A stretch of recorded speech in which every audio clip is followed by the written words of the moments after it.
1 फेब्रुवारीला बजेट संदर्भात सामान्यांना नेमकं काय वाटतंय?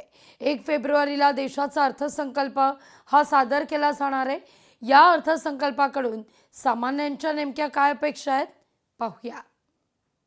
सर्वसामान्य लोकांना जे परवडणार असं बजेट यावं असे सर्वसामान्य लोकांची अपेक्षा आहे.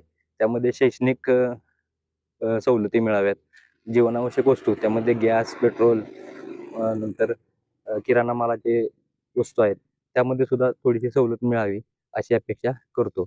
बजेटमध्ये शेतकऱ्यांना सवलती मिळल्या पाहिजेत, बी बियाणे थोडंसं स्वस्त झालं पाहिजे, औषधं स्वस्त झाली पाहिजेत आणि शेती अवजार आहेत, शेतीविषयक वाहनं आहेत, ह्यात थोडासा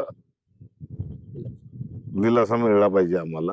बजेटमधून सुरुवातीला जे खताचे दर वाढलेले आहेत त्यांचे दर कमी व्हावे आणि जीएसटी जो खताला लागलेला आहे तो निघावा. अर्थमंत्र्यांनी आता जे बजेट मांडताना पूर्णपणे ह्या बजेटमध्ये सर्वसामान्य नागरिकांना काय दिलासा देता येईल, त्यांच्या ज्या काही दैनंदिन जीवनाच्या लागणाऱ्या ज्या गरजा आहेत त्या पूर्ण करताना, ज्या उदाहरणार्थ जीएसटी असेल, हा मोठा प्रश्न आहे जीएसटी. तर जीएसटी जवळजवळ जे काही मूलभूत वस्तू आहेत त्यांच्यावर शून्य करावा, विदाऊट जीएसटीच्या प्रत्येक वस्तू करावा. त्याचबरोबर हॉटेलमध्ये जी बिलं येतात हे येतात त्याच्यावर जीएसटी आकारला जातो.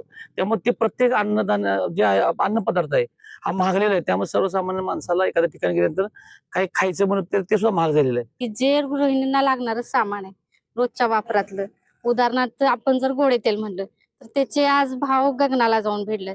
सर्वसामान्यांना ते अवघड जातं. पूर्ण कॅल्क्युलेशन महिन्याचं करायचं आणि त्यात बजेट बसवायचं हे बऱ्याच गृहिणींना अवघड जातं. त्यामुळं जे लागणारे रोजच्या वापरातले जे अन्नपदार्थ आहेत त्याचं बजेट थोडं कमी केलं पाहिजे.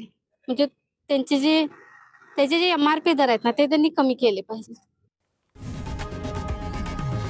लोकशाही मराठी ऐका, पहा, जागरूक रहा.